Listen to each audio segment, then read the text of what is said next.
The Avengers radio series, a cultural phenomenon in South Africa back in the 1970s. South Africa was a country with no national television service. It wasn't until 1976 that the country would get its first taste of television broadcasts. But before that, radio was the primary medium of entertainment and information for the masses. This was the context when The Avengers, a British spy FI series, made its debut on South African radio and became a cultural phenomenon. The Avengers was a British television series that originally aired from 1961 to 1969. The show revolved around the adventures of John Steed, a suave and sophisticated secret agent, and his various female associates. The series was a unique blend of traditional spy thriller elements with science fiction and fantasy, which set it apart from other shows of its time. While the series was hugely popular in the UK and had also made a significant impact in the American markets, being one of the rare British series given a network transmission slot, it was virtually unknown in South Africa. This was primarily due to the lack of a national television service in the country until 1976.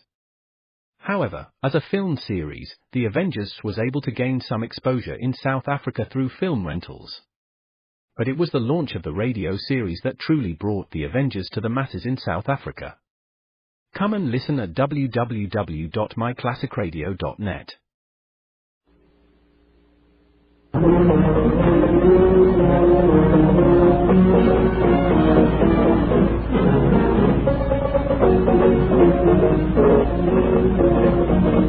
you fellas arrive late at the studio, or did we start the show too early for you? I noticed you were reading there as we went over here. There were some things we were going over, Wally, some last minute important items that we wanted to check before we went on the air. Business matters, things like that.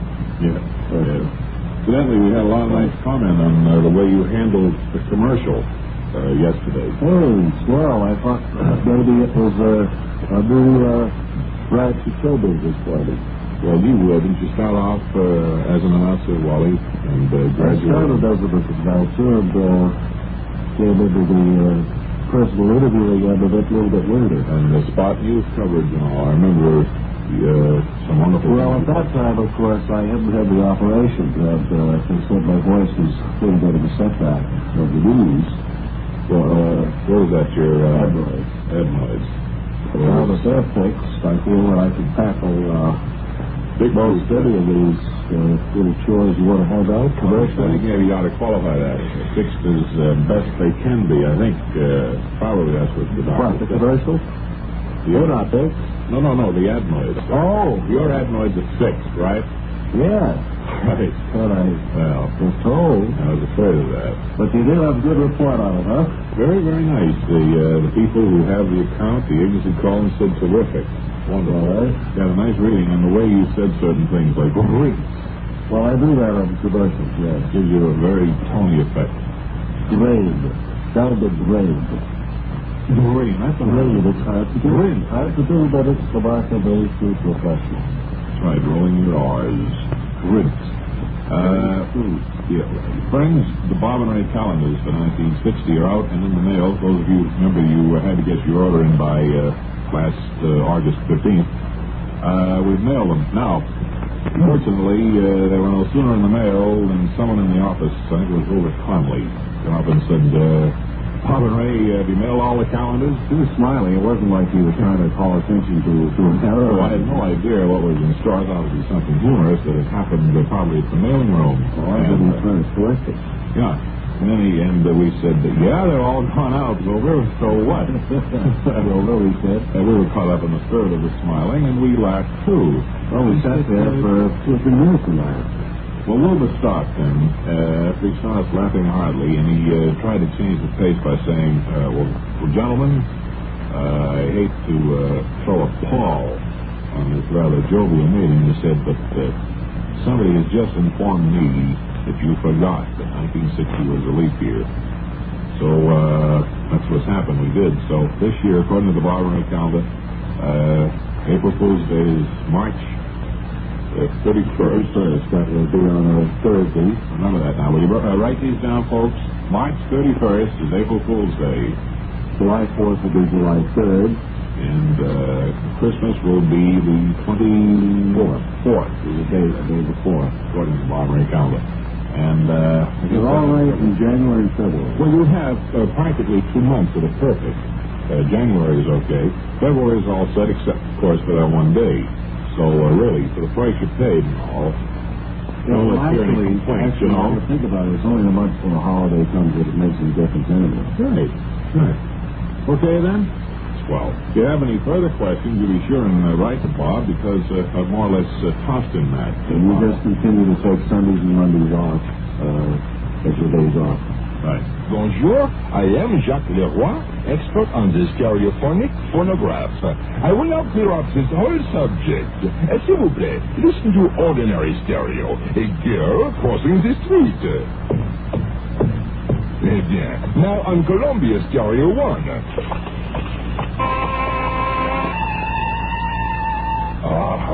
That was a pretty girl crossing the street. Quelle différence! The fantastic Columbia Stereo 1 phonograph gives you all the realism and excitement of a live performance. Oh, bien aimé, mesdemoiselles. Oh là là.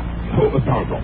You see, only Columbia has exclusive stereo projection. Not just a few separated speakers. I know that multiple speakers that send interlocking circles of sound through every inch of the room.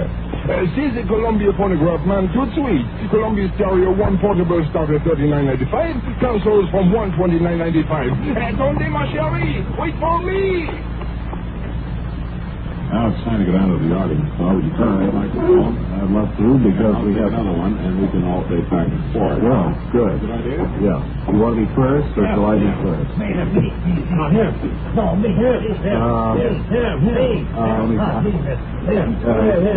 No, you. Yeah.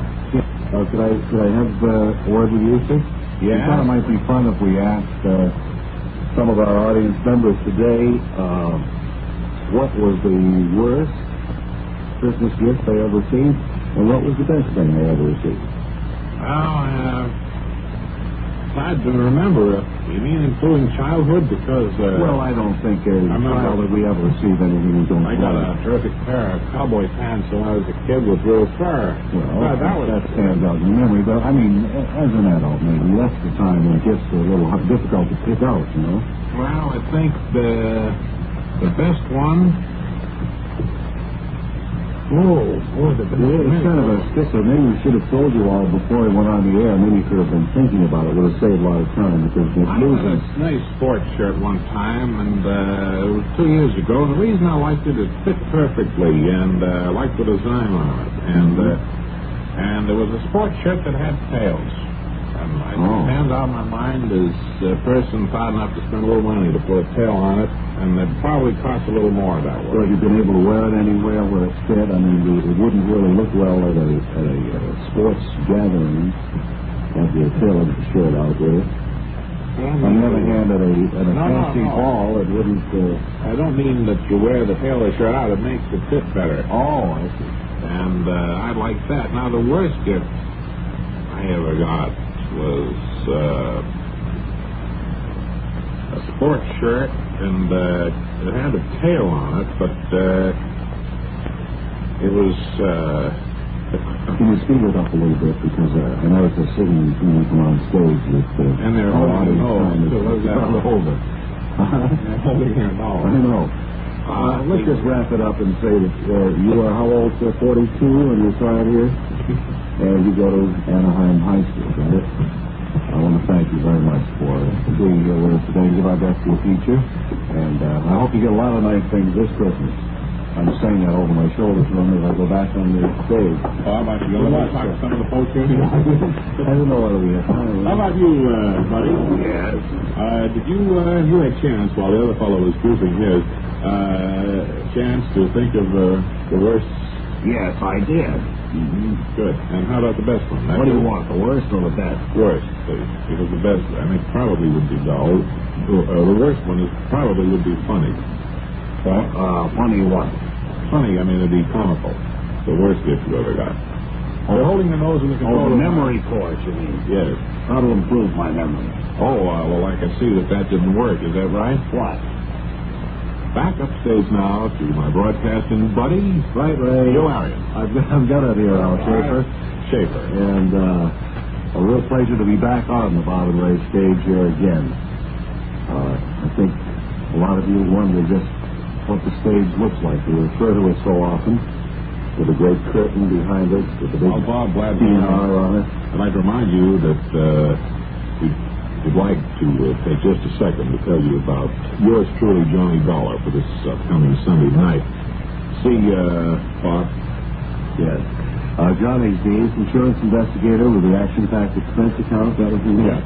This is the theme for this show Sunday. See, Johnny has just surprised a yegg hard at work on a safe. Now, the crooked world snatches something from a safe crackerskit and threatens... All right, Dollar, stand back. I got enough soup in the flask here to blow us both to kingdom come. To which Johnny asks, What kind of soup? Chicken gumbo. so be sure to hear this or some other gripping drama on yours truly, Johnny Dollar, Sunday night on CBS Radio. Bob keeps wishing it was mock turtle soup the guy had. And you keep saying you've got to listen to Sunday and find out, right? Your vote's for split team? Right.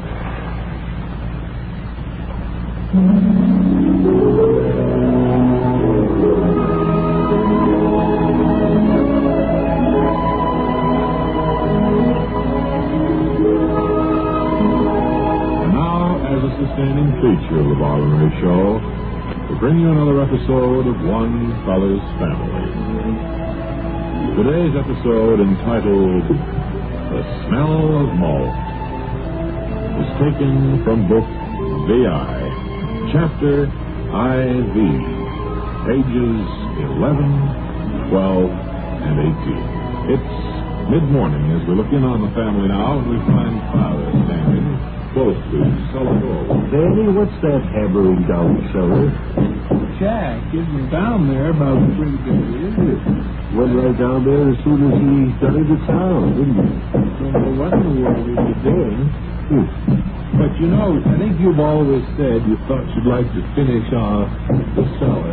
You don't suppose he's planning to surprise me with a game with you? That's what I was going to say. He probably wants to surprise you by finishing off the cellar, but it's something you can't do quietly, son. Sure, why don't we call him up and see what he's doing?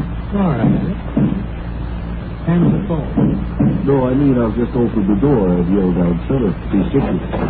Jack. Oh, Jack. Yeah, It's me, Father. yeah. Danny. Look at down.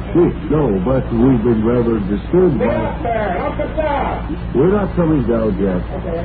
It's just the pounding that's been going on down here. Well, It's been rather distracting to us when we wanted to sit here doing crossword puzzles and reading. I'm just trying to make something here. You're not planning a surprise for me, are you, Jack? Yes, I am. He is planning a surprise, Eddie. This is it. That's lovely. Jack, come on up here and have a bite to eat. Yes, why don't you come I'll up, be up sir? in a little while. Well, you certainly have been busy for 3 days down there, Jack. What could be taking so long? Close the door, will you, Gramps? Dry up. Boy, I don't know what I'll do with it. Oh, You smell malt, something like that. I did notice a rather strong odor, Sandy. Ever since I passed the cellar door. Makes me heavy.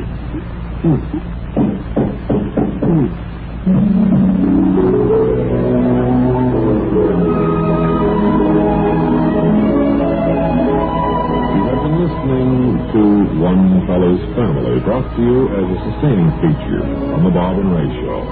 Today's episode, entitled The Smell of Malt, was taken from book VI, Chapter IV, pages 11, 12, and 18. One Fellow's Family is written and produced by T. Wilson Messy. This is a Messy production.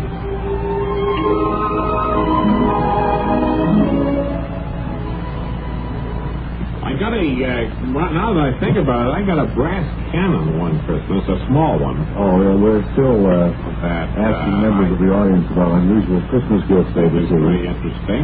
Would you place that in the category of the best or the worst you've I don't know received? where to place it. I have it on the mantle now. What do you do with it? Well, I tell you, I've had the thing bored out so it handles grape shot, and I keep it up over the doorway, aiming at the den, so that the kids and people like that won't go in and mess around too Good much. much good paper in that sense, too. But on the other hand, what you want to do with a thing like that? Actually, that's probably true. I just wanted to help you out. I knew you were stuck on that problem earlier in the show. Well, we were, but I think we had some good answers. And it's about time to go, is it? Looks like it, yeah. But we'll have a good word for you in just 10 seconds.